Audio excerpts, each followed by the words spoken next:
れたものはいつか思い出すはずでしょう。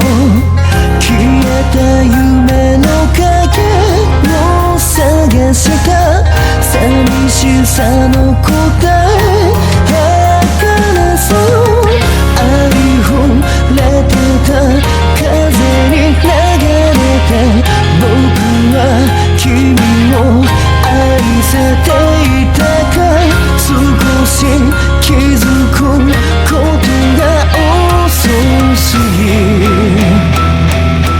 ダウンですから消えてゆく明日さえも崩れ落ちてゆく何もないここで一人きりいつかまた最後の日を迎えられてみれまた生まれ落ちた君が望む日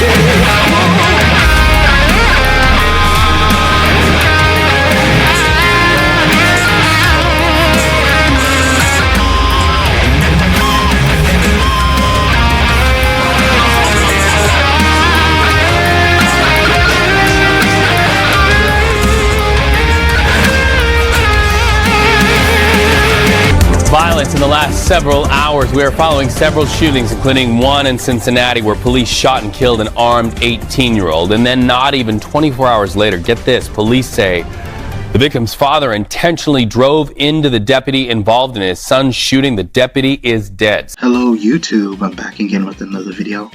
I'm here to talk about this viral case in Ohio where a father who was in distress, and there are some updates. I don't know if he was the one responsible, but after the incident where his son was involved with the police and then he ended up getting shot after like stealing a car while he was running from them. We're also learning more new information tonight. Hinton's family says he attended Don High School before it shut down.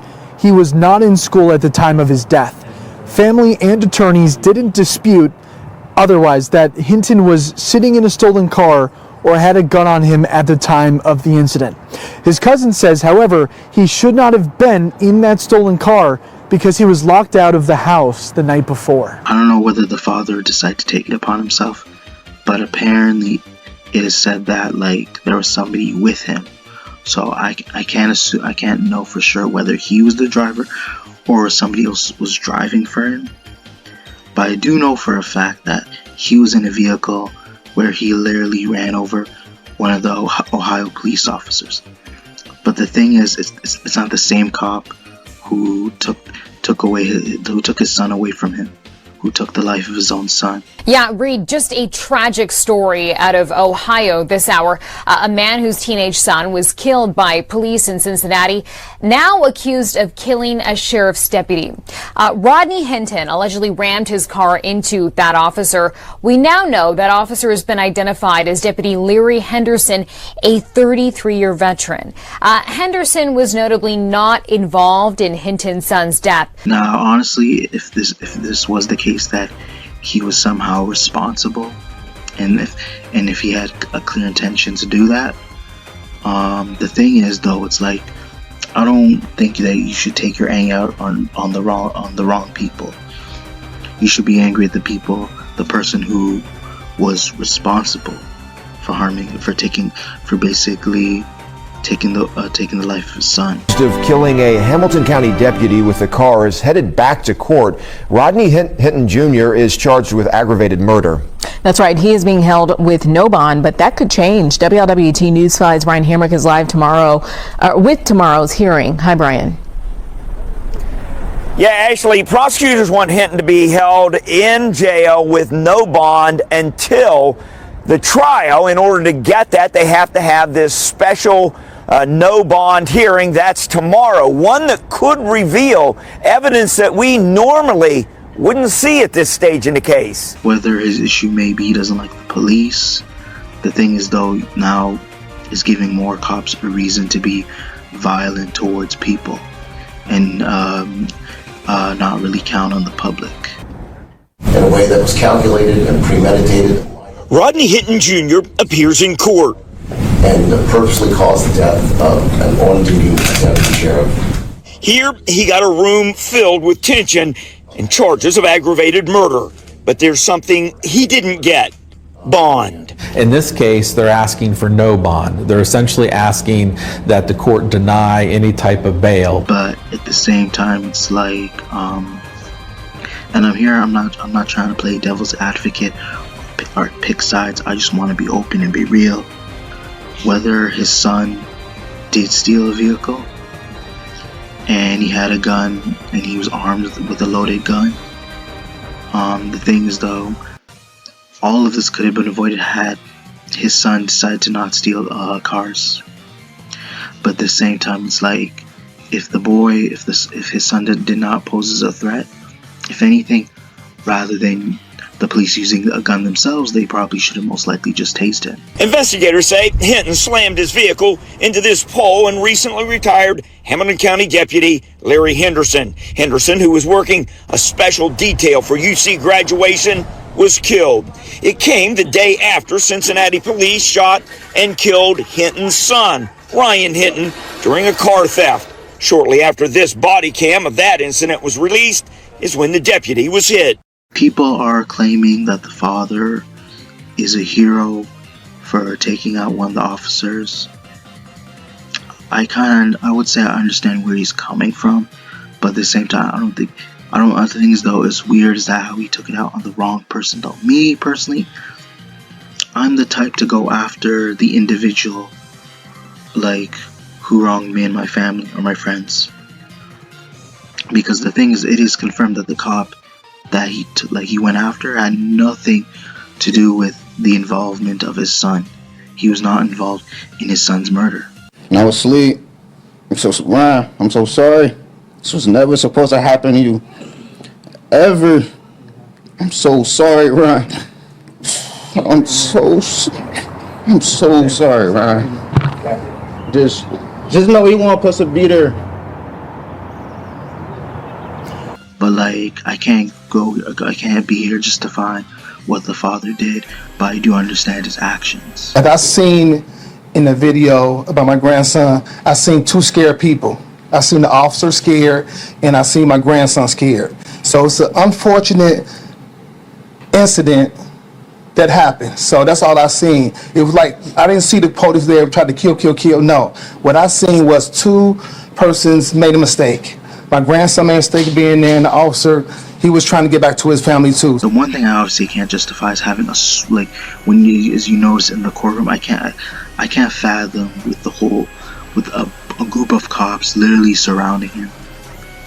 Though I understand the severity of his actions, though, I just think it's unnecessary to have all those cops in the courtroom.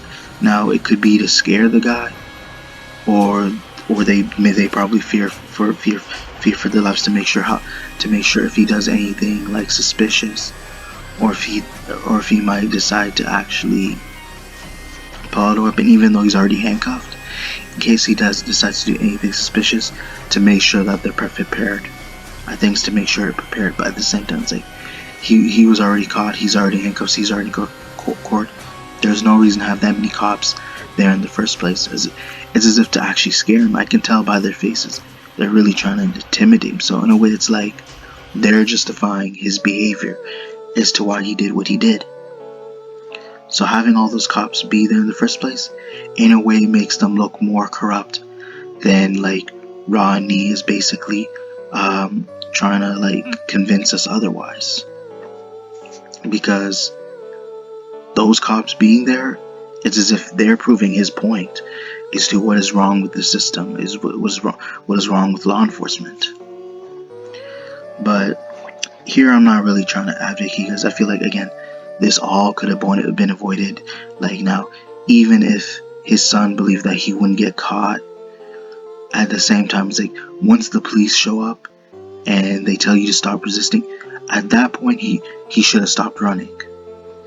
I feel like that could easily been avoided, even though the police will try to basically manipulate the footage, claiming that like they thought that their lives were threatened, that he was probably gonna pull a gun on them. But at the same time, it's like, the moment the police pursue you, is that point on is when you have to stop, because you're just not only making it worse for yourself, you're giving cops reason to actually take you out, and that's the point I'm trying to make. And from what I understand is that I think with Trump as president now, there's a chance that Rodney Hinton Jr. might get capital punishment.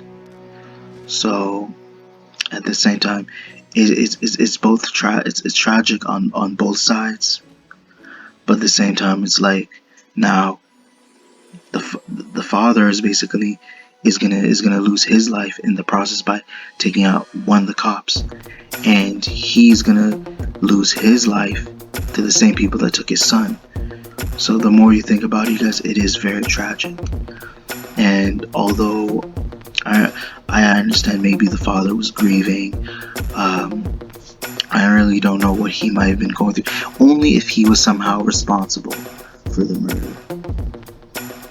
But the thing is, though, I understand why people would think that, because like he had to witness it. He had to witness it, his own son losing his life on camera. He had to witness his son dying on camera. So at the time, he may have been grieving. A lot has been going through him. He's probably been going through a lot of stress and confusion, and he felt depraved of like having to lose his own son by the police, and he couldn't help but crash out. But he felt like he had nothing to lose, and decided to take it upon himself to go after one of the police to set an example out of them. But at the end of the day, it's like it didn't really go his way, because now he's gonna lose his life to the same people that took his son's life. But who knows what he was going through, how his mind was processing, because I can't really know for sure what his lifestyle was like, and I can really sympathize with that. Like the moment you lose someone who's close to you that you brought to this world, eventually the world ends up crashing down on you. But whatever he was going through, he probably realized it wasn't worth it for him, and that he couldn't move on with his life, and decided like, since there was no hope for him, he's like, he might as well go out and just pretty much do the unthinkable. And overall, just a like very tragic story, guys, and like a background in general. I wish this could have been resolved better, but I feel like there's like at the same time there's really no innocent like parties on each side, but it was just basically one mistake that led to another. But overall, I feel like I said enough for you guys. Hopefully you guys enjoyed the video. Be sure to check for more upcoming content later in the future. Be sure to check your notifications, comment, like, subscribe. Thank you. また夜が明ければお別れ夢は遠き幻にあなたを追いかけていた光の中で流れるたび暖かい風を頼り I know what to get all the little sunshine Let's melt it the heart of collapse of the world I cannot get no further Mama lose I walk it right For you want to get mata to keep because of it まだまだの奥にあるいつから夏と過ぎた青空片手をつなぐあなたの歌ういつや思い出今呼び覚ます記憶の中でいつ歩き出す遥か彼方響く声が揺れる書き綴れば待っていた歴史の果て Ring of Brass 蘇る